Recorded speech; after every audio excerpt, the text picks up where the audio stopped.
What's up? It's your girl Flip, and I'm here alone. I know I'm used to saying I'm here with my bestie Amira, but no, it's just me today, and I'm here with a different kind of video.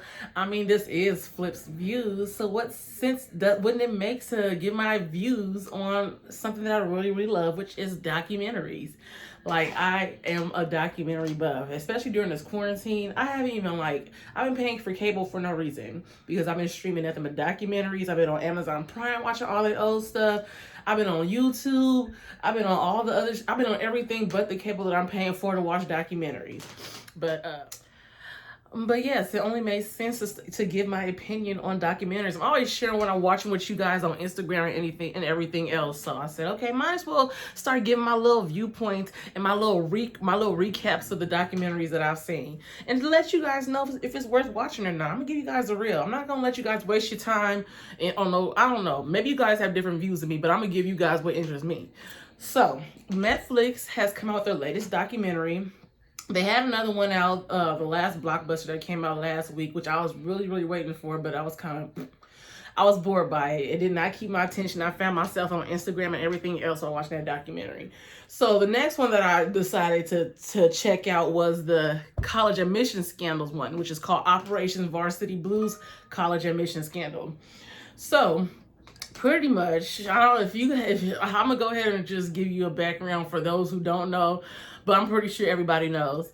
So recently in the media, it has become known that the elite, the Hollywood elite, and all the world's elite have been using counselors to get their children into prestigious Ivy League schools such as USC, Harvard, and all that. And they're not just doing it by bribing, they're like doing it by some really crazy means. So we all know that Auntie Becky from Full House got locked down. You know, she did her time. And what's her name? Ooh, Lynette Scavo from Desperate Housewives. Yes, I'm a fan of her too. Why they have to lock up both my bitches? Like, y'all not even right.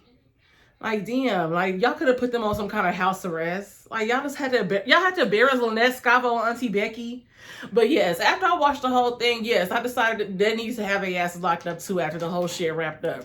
So anywho, so the movie or the documentary, it gives it's not just, you know, tapes and little, you know, incognito conversations that they're putting on there. They're having dramatizations, which I kind of was like about. So the main character of the movie is Rick Singer. He is a school counselor. So pretty much, I was surprised that is an actual, well, I know there's school counselors, but I didn't know there were private school counselors that actually are, like, get paid thousands and thousands, thousands of dollars by the hour sometimes to help your kid get into the college that they want. I didn't know that was a service that was paid for. I did not know that. See, Miss Wynn was a good ass counselor at Pomona High, and had she been a little crooked, she could have made some real bucks. See, she wasn't intuitive. She wasn't street savvy like Rick Singer. Rick Singer kind of find out was over here slinging booze and everything as a kid to other kids in the neighborhood. He just always been a hustler. Miss Wynn, she was my school counselor. She got me into college, and I got it in the regular way. But anywho, back to Rick Singer. Ooh, see, I just kind of drifted off. But yeah, if you a little cricket and you a school counselor, you have got to find your calling. But don't be like Rick Singer. Okay, no, I'm just playing. It's jacked up. Don't do it. But yeah, so anywho, so he's hired by these rich parents, Hollywood parents, fashion designer parents, people who have disposable income and just have millions and millions of dollars to spend on their kids to ensure their kids get into the school if they want. So Yale and Harvard and all them, they're used to having legacies and having people donate libraries and all this and that. So they're like, bloop, we're not going for that no more. People donate millions. Okay, we get millions all the time. Yeah. So what Rick Singer decided to do was, he said he made a side door entry. The back door is regular donations. The front door is me working my ass off and doing all kind of extracurricular activities and all kind of shit and writing all kind of essays to get into the school. He said he had the side door entry. The side door was a combination of sports and money. So what he would do is he would pick the most raggediest, I don't want to call it sports ragged because I don't want to shit on nobody who plays lacrosse or nothing, because it looks like a real skill sport that I definitely couldn't hang with. So let me not do that. But pretty much not the major sports, not the football, not the basketball, not the baseball, the major college sports. He went for the under the radar college sports that usually are kind of underfunded. A lot of people aren't getting scholarships on. They probably have more slots for scholarships. He's using those sports such as kayaking and I don't know what other kind of sports. He had the coaches involved. The coaches were getting kickbacks. It was just a whole crazy thing. And this thing went on from 2011 to 2018. Like, this is 7 years. And over these 7 years, with him using his side door entry, he scooped in $25 million. That's a lot of money a year. That's a crazy ass salary for being a school damn counselor. He didn't just have the kids, hey kids, if you want to get into Stanford, your senior year, go ahead and join the kayaking team so you can, actually be on the team and we can get. No, he had these kids going in their backyard and they mega $1 million ass mansion with their infinity pools, staging lacrosse scenes and shit. And then when the dude's too high out the water, it's unbelievable. He's flying out the water. He decides to Photoshop. He starts photoshopping these pictures. He just said, "Fuck it, forget staging y'all own pictures. I'm gonna take care of it." He started photoshopping the kids' pictures, y'all, in the kayaks. He photoshopped Auntie Becky's daughter head onto the kayak. Not only that, he will also check the white kids who are already privileged, who already have all the money in the world, whose parents are already well connected and can probably hire them on and not have them work a day in their life. They have them check off that they're Mexican or part black so they can use an affirmative action excuse. Like, goddamn, there ain't even that many spots for us. They had to make the affirmative actions just so we can have a couple of spots. Y'all gonna take them too? Y'all gonna take them too? Like, god damn. Had them checking off if they was Mexican and black. Like, ooh, y'all want to be black when it's real convenient, huh? But y'all don't want to be black when it's time to be down. I see what y'all really doing here. He had them saying they were mentally disabled so they can have extra time on their tests. So that, yes, because if you have a learning disability, I guess with some learning disabilities, you're allotted more time, but sometimes you're allotted unlimited time. He had it to where some of the students will fly to another state to take their ACT or SAT test, have a private proctor, which of course was one of his paid people, who would then, they didn't even have to bubble in the answers. They just had to write down their answers and then hand it over for the proctor to bubble in. Of course, he bubbled in all the right answers and they get perfect damn scores. So they had the SAT scores, ACT scores. They was rowing and bowling in all the crazy college sports that nobody normally thinks of. They was black when they wasn't. They was using all these, and then they was giving money on top of that. All this, if you gotta do all that to get your kid into a college, maybe your kid don't need to be there. Because what you gonna do when it's time for them to start taking the test when it's time to really perform? Because for you to get into those colleges, you gotta be at a certain performance level to hang. So like, are you planning on paying this dude to keep this going? Like, oh, we're gonna pay all the professors to have our kayak star pass all their tests and not have to take their midterm. Like, what was you gonna do, Auntie Becky? And then Auntie Becky. So we got Olivia J. That's Auntie Becky's daughter. She's already a popping YouTube star. Her mama's a millionaire. Her daddy's Mosimo. Remember Mosimo from Target? Yes, they had the bomb t-shirts. So yes, her daddy Mosimo, her mama Auntie Becky. She got her own YouTube. She over here like, fuck school. I don't want to be here. She wanted to get a USC. Her sister got in USC with her big bobblehead ass on a kayak and shit, about to tip it over, knowing the ratio was off. Auntie Becky, you was wrong. What was you gonna do when it was time for her to take them tests? I really want to know. I'm so curious. They ended up getting caught because Olivia J, Auntie Becky's daughter. Her school counselor was like, something ain't right here. I know what. Because your school counselor follows you from day one to the very last day. They know you better than your mammy know your grades, okay? So they know who was USC potential and who ain't. And for her and her sister to get in, he knew something was up. So he had them flagged. And when he had them flagged, Rick Singer got notification like, hey, they got flagged. He said, no, go ahead and push it through. And then everything just started tumbling. One guy got caught up for some tax charges, and he decided, oh, hey, I know what these rich people are doing to get their kids in college. And then the whole empire just fell. And then Rick turned into a A1 snitch. He got a wiretap on. He got the FBI got involved, y'all. The FBI got involved. It was just, it was crazy. The most sentence that I saw that anybody got sentenced to was about 5 or 6 months. Nobody had to do no real hard time.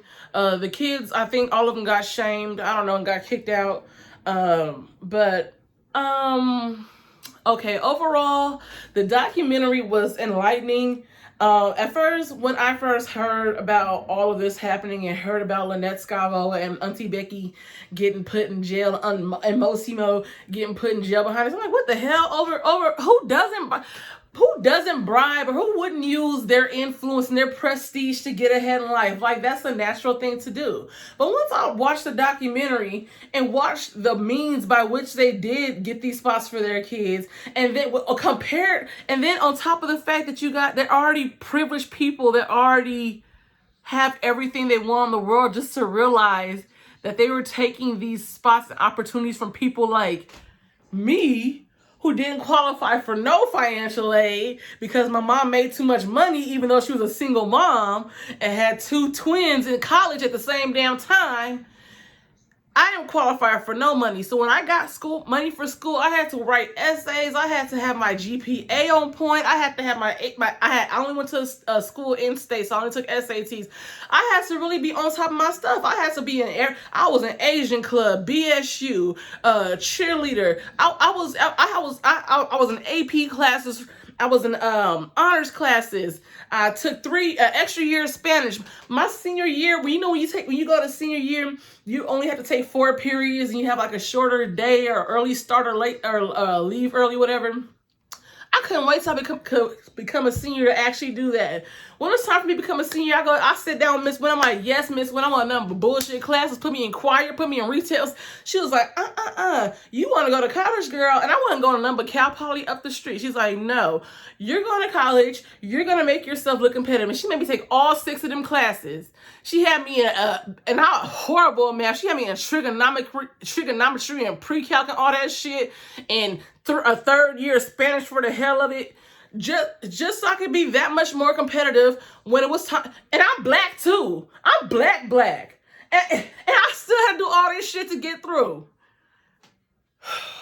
So once I sat there and watched this documentary and realized people like me and people worse off than me, who, okay, I didn't qualify for financial aid, but I was able to go to college. I didn't have to work. I'm in debt up the yin yang right now with all kind of school loans, but I was able to get the school loans. I'm able to pay them now. My mom was able to help me while I was in school. It was a struggle, okay? And it still is a struggle. I'm 32 years old and I'm still paying off these school loans. Probably my grandkids are probably gonna be paying off these school loans for me. They're gonna have to take over payments eventually, shit. But yes, once I put it in perspective like that, I'm like, okay, y'all got all white people.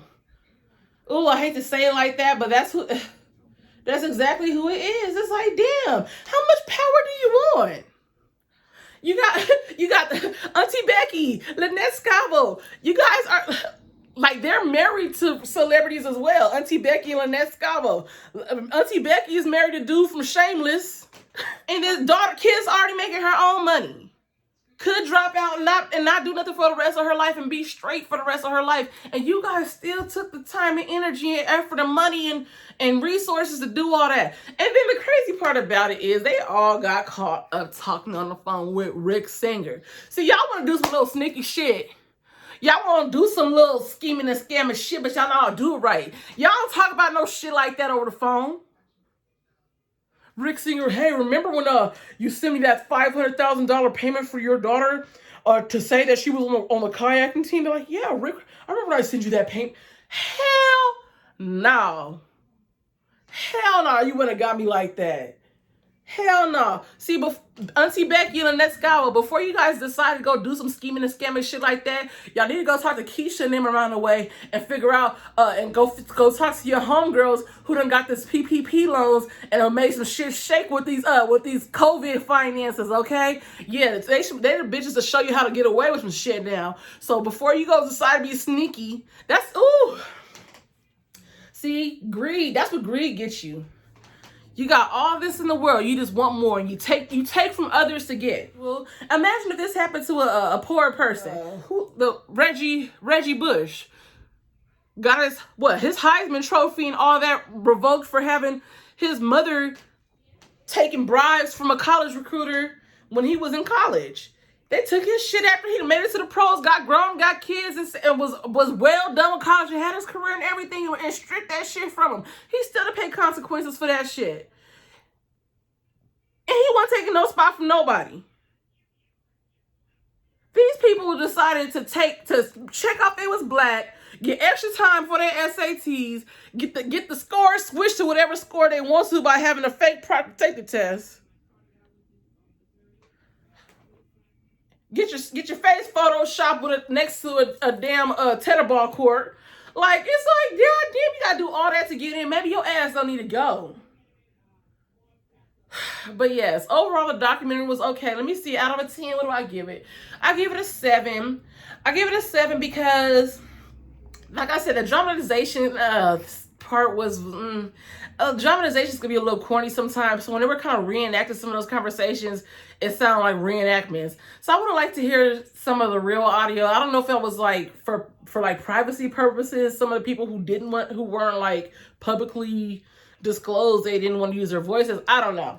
But pretty much everybody got off with just a couple months of jail or house arrest or nothing at all. Somebody's doctor, the person that cured cancer and AIDS could have had a spot at that damn school, but you guys decided to go ahead and take one up because just to make your kids happy, give them more of what the hell they want. Anywho, but yeah, you guys go ahead and check it out on Netflix, Operation Varsity Blues College Admissions Scandal. Let me know what you guys think down below, and let me know if you guys want me to check out any other documentaries. I've checked out a lot. All the Blackfishes and all those. I've watched all those. If you guys want to see an opinion on one that I've already watched, hey, I have a memory like a goldfish. So every time I watch a movie, it's like I'm watching it for the first time again. So I'm just a main points person. Like, what was the moral of the story? Everything else, so you want me to rewatch something and give my opinion on it? Go ahead and let me know down below, and I'll see you guys next time. Bye.